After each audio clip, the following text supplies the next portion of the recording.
The night my sister disappeared, she warned me first, and I didn't listen. It was my 24th birthday, the kind of night you imagine for weeks. Music shaking the walls, friends packed into every corner, laughter spilling into the street. For a few hours, everything felt perfect.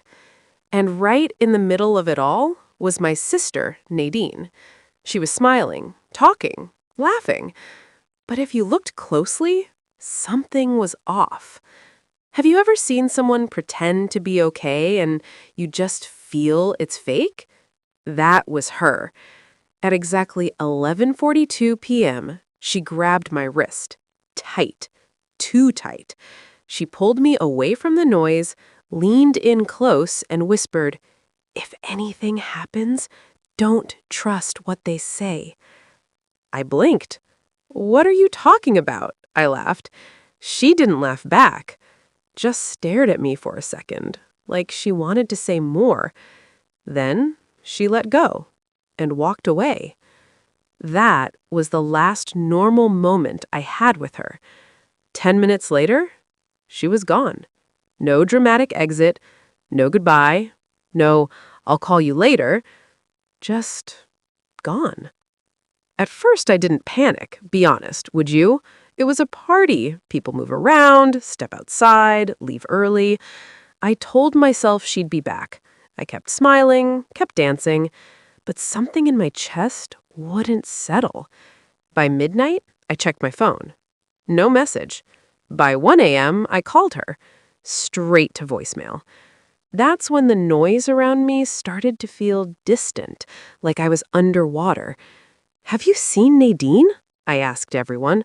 Shrugs, head shakes. She was just here. Yeah, she was. And now, she wasn't. The next morning made it worse. Her bed, untouched. Her car, still outside. Her bag, sitting in my room. Everything she needed, she left behind. So let me ask you this. If someone leaves voluntarily, why would they leave everything? That's when the fear hit. Not slow, not subtle. All at once. Something was wrong. 3 days later, the police called. They said they found her. Alive. Safe. But what they told me next didn't just confuse me. It shattered everything I thought I knew about my own sister. Because according to her, she didn't disappear. She ran. And somehow, she was running from me. Before we continue with this video, please like, subscribe, and turn on the notification bell for updates. Let me ask you something. What if the person you trust the most suddenly believes you're dangerous? That's exactly where this started to unravel. Because when I replayed that night in my head, over and over again, the signs were there. I just didn't see them in time. Nadine wasn't acting like herself. Not really. Yeah, she smiled. Yeah, she laughed. But it was delayed, like she was forcing herself to keep up with everyone else. Her eyes kept drifting to the door, to her phone, to the people around her, like she was tracking something or avoiding someone. And then there was Daniel, my friend, the one who helped me organize the party. Every time he came close to her, Nadine's entire body changed. Her shoulders stiffened. Her smile disappeared. She would find an excuse to walk away, grab a drink, check her phone, talk to someone else. At the time, I brushed it off. Not everyone clicks, right? But now, it didn't look like dislike. It looked like fear. And that whisper, "If anything happens, don't trust what they say." Why say that at a birthday party? What did she think was going to happen? By the second day after she disappeared, I couldn't sit still anymore. I started digging. Her bag, her messages, her social media. Nothing. No goodbye text, no secret plan, no sign she wanted to leave. It was like she just vanished. Until I checked her call history. And that's when my stomach dropped. One number. No name, no ID. Just a blocked contact. Repeated calls, late at night. And the last call? 11:27 p.m. 15 minutes before she disappeared. Think about that. Who calls someone right before they vanish and leaves no trace? That's when it stopped feeling like a coincidence. Someone reached out to her. Someone she didn't tell me about. Someone she couldn't tell me about. And then the knock came. The police. But they weren't asking questions. They were giving answers. "She's been found," one officer said. Relief hit me so fast I almost collapsed. "Where is she? Is she okay?" The officer hesitated. That hesitation changed everything. "She's safe," he said slowly, "but she doesn't want to come home." I frowned. "What do you mean?" He glanced at his partner, then back at me. "She says she left on her own." That didn't make sense. Not with everything she left behind. Not with the way she disappeared. And then he added one more thing. Something that made the room feel suddenly too small. "She claims she's afraid." I swallowed hard. Afraid of who? He looked me dead in the eyes and said, "Someone from that party." He paused, then finished the sentence. "And she mentioned you. My sister thought I was a threat." Say that out loud for a second. How does that even make sense? Because to me, it couldn't. It couldn't. But the police weren't guessing. They were treating it like a fact. And suddenly, I wasn't just the worried sister anymore. I was a possible suspect. So what do you do in that moment? Do you get angry, defensive, confused? I felt all of it at once. "I need to see her," I told them. "Immediately. Right now." But they shook their heads. "She's not ready." Not ready?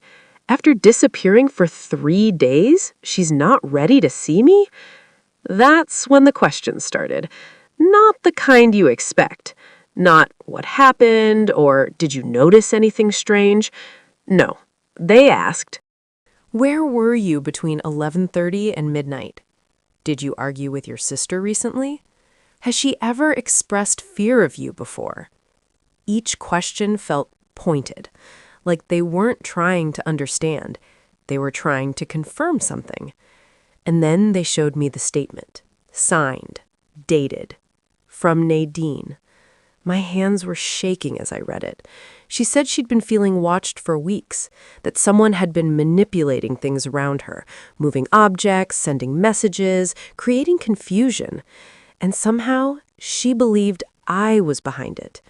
I couldn't breathe. That wasn't just wrong, it was insane. Unless someone made her believe it. And the moment that thought landed, one name surfaced instantly. Daniel. The same Daniel she avoided all night. The same Daniel who had been strangely quiet since she vanished. The same Daniel who was everywhere that night without ever standing out. So I went to him. I didn't accuse him, not yet. I just asked, "Did you talk to Nadine recently?" He shrugged. "Not really." Too casual. Too quick. "Were you near her before she left?" "I don't remember." "You don't remember? At my party?" That answer didn't sit right. So I pushed harder, and that's when he snapped. His expression changed. His tone sharpened. Defensive, almost angry. "Why are you asking me this?" "Because something's off," I wanted to say. "Because my sister is terrified of me, and I don't know why." But instead I said, "Because she disappeared." Silence. Then he leaned in slightly and said something I'll never forget. "You don't know your sister as well as you think you do." Let that sink in. That wasn't concern. That wasn't confusion. That was a warning. And in that moment, everything shifted. This wasn't random. This wasn't a misunderstanding. Someone had been inside her head, changing the way she saw me. And the scariest part? they were still in control. I finally saw her on the fourth day, and I wish I could say it felt like relief. It didn't. It felt like walking into a room with a stranger wearing my sister's face. Let me ask you something. What would you do if the person you love most looked at you like you were dangerous? Because that's exactly how Nadine looked at me. Cold, guarded, distant. No smile, no softness, just tension. We sat across from each other in a small, quiet room at the station. An officer stood by the door, arms crossed, watching everything. Like I might do something. That alone made my chest tighten. "Nadine," I said carefully. Her eyes didn't move. "Why are you doing this?" she asked. No hesitation, no emotion, just accusation. My heart dropped. "Doing what?" I asked. "Pretending," she said, "like you don't know what's been happening." I was speechless. Pretending? What did she think I did? So I asked her, slowly, gently. And at first, she resisted. But then I mentioned the calls, the blocked number. That's when something shifted. A crack. Small, but real. Her eyes flickered. And then she said a name.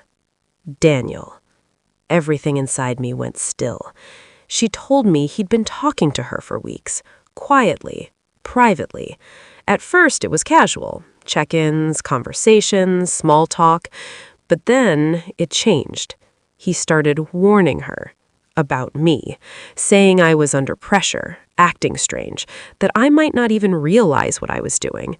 He told her she should be careful, watch me closely. At first, she didn't believe him. Of course she didn't. But then things started happening. Her keys wouldn't be where she left them. Her phone would glitch, apps opening, messages disappearing. She'd receive texts that vanished before she could show anyone. Little things, nothing obvious, but enough to make her question reality. And every time something happened, Daniel was there, explaining it, guiding her, slowly becoming the only person she trusted. Do you see what he was doing? He wasn't scaring her directly. He was building doubt. And once doubt takes hold, it spreads. The final push? That call the night of my birthday, 11:27 p.m. He told her to leave, said it wasn't safe, said I was about to snap. And she believed him. She ran. Sat there, listening to her. I felt something break inside me. Not just relief that she was alive, but horror, because this wasn't an accident.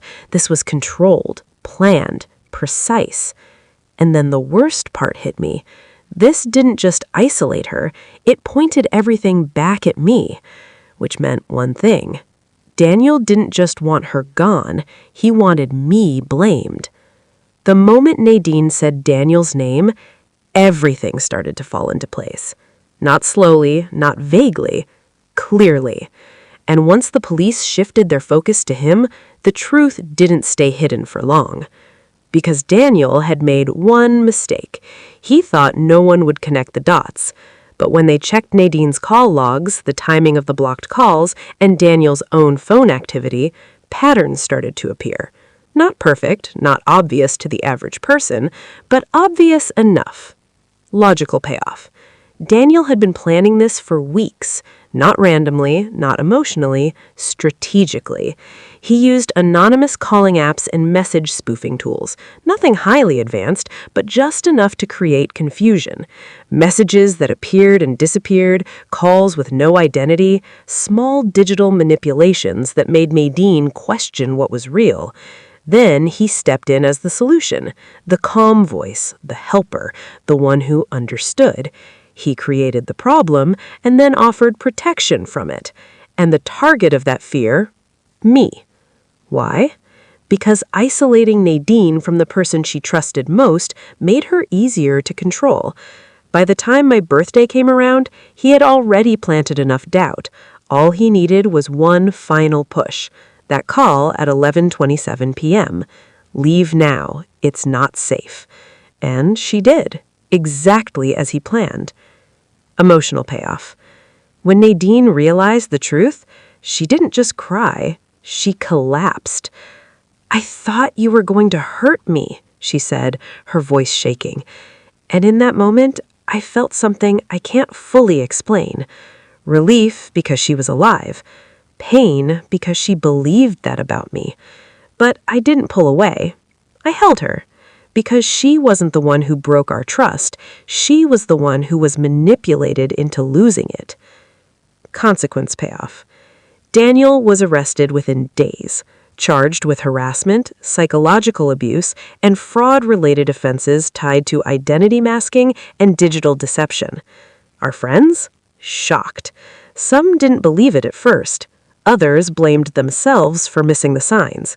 His reputation collapsed overnight. As for Nadine, she started therapy. Because what he did didn't just scare her, it rewired how she saw reality. Trust doesn't come back instantly after that. Not even between sisters. And me? I had to live with something I never expected, knowing, even briefly, I was seen as a threat by the person I love most. That stays with you. Final resolution moment. A month later, things were quieter. No chaos, no fear, just healing. Nadine and I sat together in the same living room where everything began. No music this time, no crowd, just us.